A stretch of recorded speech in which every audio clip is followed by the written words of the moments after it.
გილოცავთ დღევანდელ დღეს კალენდარში ეკლესიის ტიპიკონით ეწოდება ჯვრის თაყვანისცემის კვირიაკე ცისკრის მსახურებაზე ვინც ესწრებოდით ნახეთ ალბათ როგორ გამოვაბრძანდეთ საკურთხეველიდან შემკობილი პატიოსანი ყოველწლოვანი ჯვარი უფლისა და დავაბრძანეთ ტაძარში და შემდეგ მსახურების შემდეგ ყველას შეგეგეძლებათ რომ ემთხიოთ ჯვარს ჯვრის გახსენებაზე და ჯვრის თაყვანისცემა თავის თავში გულისხმობს იმ მადლიერებას, რომელიც უნდა კონდეს ყველა ადამიანს, როდესაც გაიგონებთ სახელს ჯვრისას, უნდა გაგვახსენდეს, რომ ჩვენთვის მასზე გაეკრა უფალი.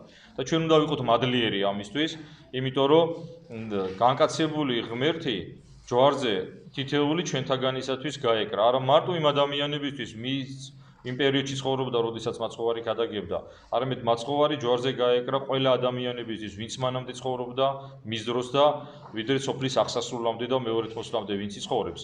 ყველასთვის გაეკრა მაცხოვარი და ჩვენ ქრისტიანები უნდა ვმადლობდეთ და მადლიერება უნდა გამოვხატოთ და მადლიერებას გამოვხატავთ, როდესაც თაყვანს ვცემთ ჯვარს უფლისას, ხო?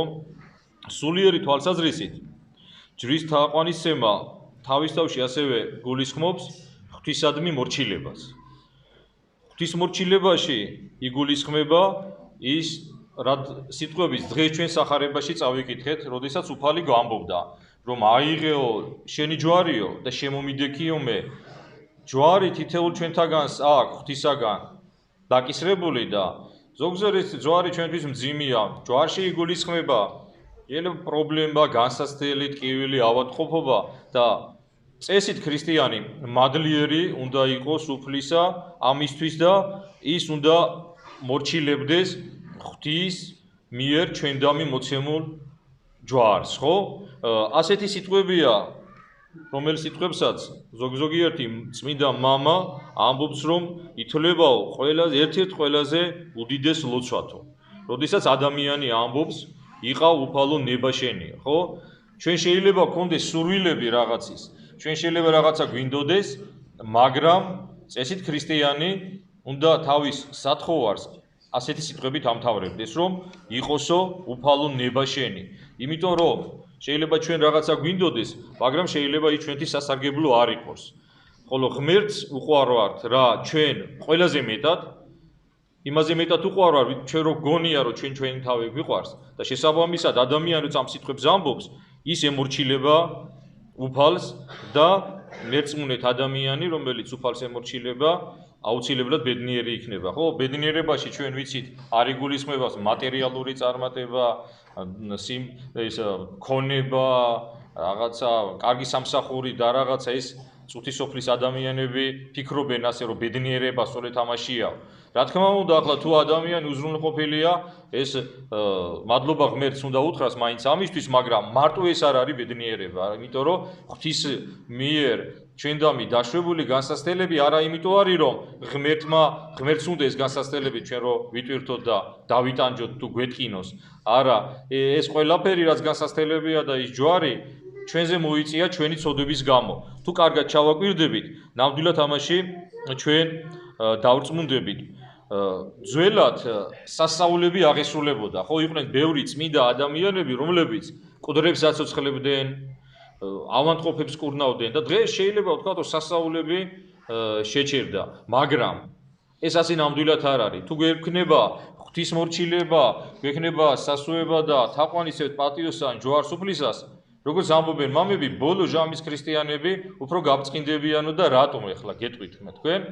ჩვენ დაგვჭა ერთი ძალიან ისეთი სერიოზული იარაღი, რომელი იარაღის გამოყენებისას ჩვენ შეგვიძლია სულიერი წარმატება მივაღწიოთ და ეს რა არის? თუ ადამიანი აღარ შეუძლია სასწაულების ქმნა, მას შეუძლია ერთი სასწაული ჩაიდინოს, ხო? გვიყვარდეს ჩვენი მტრები. ეს ხო შეგვიძლია და მეტიც ქრისტიანები შეუძლია მტერი ჩათვალოს მის ყველაზე უდიდეს კეთილის მყოფელად. რა უნდა ვიგულისხმოთ ჩვენ ამაში და რა იგულისხმება უბრალოდ ამ სიტყვებში? ჩვენი მტრები ჩვენ გვაფრთხიზლებენ, ხო? კონკურენცია ასეთი ის არის მოსაზრება ბიზნესში, რომ კონკურენცია სტიმულს აძლევს კონკურენტ ადამიანებს თუ კომპანიებს განვითარებისკენ. როდესაც იცი რომ ყავს მტერი ჩასაფრებული, რომელიც ელოდება რომ ფეხი წაგიცდეს, ხო? შენც უფრო მობილიზებული ხარ. ცდილობ რომ შეცდომა არ დაუშვა. და თუ ამ კუთხით შევხედავთ ჩვენ მტერს, გამოდის რომ ისინი ჩვენი კეთილის ყოფილები არიან, რომელიც გვაფხიზლებენ, რომლების დამსახურებითაც ჩვენ უფრო მობილიზებულები ვართ. და თუ ამას მიახსევს ქრისტიანი, ეს ნამდვილად სასწაული იქნება, იმიტომ რომ დღევანდელ წუთისოფელში, როდესაც უმრავი ადამიანი და შეიძლება ვთქვათ, ძალიან უმრავლესობაც სიყვარულით დეფიციტს განიცდის, ხო ასეა რა. სამწუხაროდ, ჩვენ აღარ გვიყვართ ჩვენი მოყვასე და ჩვენ ადამიანებში მარტო ვეძებთ თუ რა სარგებელი უნდა მივიღოს მათგან. თუ ვიხედებით რომ ისინი არ არიან ადამიანები, რომლისგან სარგებელს მივიღებთ, ჩვენ სამწუხაროდ ცოტა სხვანაირად, ცუდად ვიქცევით ხოლმე მათ. და თუ ჩვენ ვივარჯიშებთ ამაში, რომ შევიყვაროთ მტრები, ნამდვილად დავრწმუნდებით, რომ ისინი ჩვენი კეთილის ყოფილები არიან და ეს იქნება ის სასწაული, რომელიც ყველა შეგვიძლია აღვასრულოთ. ჩვენ, როგორც გითხარით, ვერც კუთხეებს ვეღარ გავაცოცხლებთ, ალბათ შეიძლება ვერც სათნოებებით ვერ მოვიპოვოთ, მაგრამ მე შეგვიძლია, ანუ ყოველთვის ღმერთი აძლევს ადამიანს საშუალებას, რომ მან იცხოვროს ისე, რომ შემდეგ ცხოვრების ბოლოს, როცა დადგება ჟამის სიკვდილისა, წაიყვანოს სასუფეველში, ხო? პატიოსანი და ცხოველსყოფელი ჯვარი არის თამდევი თითეული ჩვენთაგანისა მთელი ცხოვრების განმავლობაში. ჩვენ განსასწრების დროს პირჯვარს ვიწერთ, ხო ასეა. ნათლობის დროს მღვდელი როცა იწყებს ნათლობას, პირჯვარს გამოსახავს ადამიანს. მირონს და ზეთს ჯვრის სახით ცხებთ, ხო? შემდეგ, როდესაც გვინდა ვაკურთხოთ ჩვენი სახლები, იქ მიგყავს, ხო, სასულიერო პირი და ის კედლებზე ჯვარს გამოსახავს. ასევე ძველად ქართული ისტორიოგრაფიაში ესეთი ის არსებობს, რა ქვია, ინფორმაცია რომ ძველადო საქართველოს ყველა ქედზე, ყველა დასახლებაში იყო აღმართულიო ჯვარი და ბოლოს როცა ვკვდებით, ჩვენ საფლავზე ჯვარს აღმართავენ. ჯვარი და პირჯვის გამოსახვა ეს არის აღსარება მართლმადიდებლური სარწმუნოებისა. მე ახლა შეგახსენეთ პირჯვის დროს როგორი სიმბოლური დარტყმა აქვს თითების განლაგებას. ჩვენ ვიცით წმინდა წერილიდან, რომ ღმერთი არის ერთი არსება, ერთი ბუნება.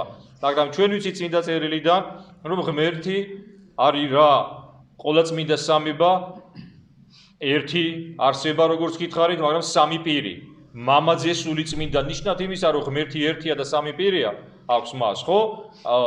სამი გვამი, სამი ჰიპოსტაზი, სამთიც ერთად შეერთებულს გვაქვს, ხო, პირჯვის გადაწერის დროს. რა თქმა უნდა, პირჯვის გადაწერის ტექნიკა, როგორც ჩვენ გვეუბნება წყაროები, იცვლებოდა საუკუნეების განმავლობაში, მაგრამ ახლა ისეთი ტრადიცია, რომელიც ტრადიციითაც ჩვენ პირჯვარს ვიწერთ და ამ ასეთი დატვირთვა აქვს.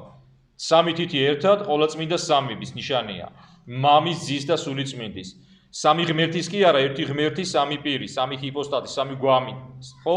და ორი თითს რაც შეეხება. ორი თითი არის სიმბოლო ყოვლადწმინდა სამების მეორე პირის, იესო ქრისტეს ორი ბუნების, ღვთაებრივის და კაცობრივის.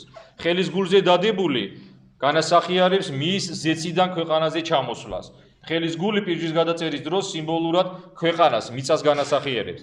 და მოღუნული თითი ხელის გულზე დადებული ნიშნავს, რომ იესო ქრისტემ თავისი ჯვარცმით და აღდგომით ადამიანი ღმერთში არიგა. ზეცა ქვეყანაზე ჩამოვიდა. აი ესეთი დატვირთვა აქვს პირჯვის გადაწერის დროს ხელების განლაგებას და ჩვენ როცა პირჯვარს ვიწერთ, ხო?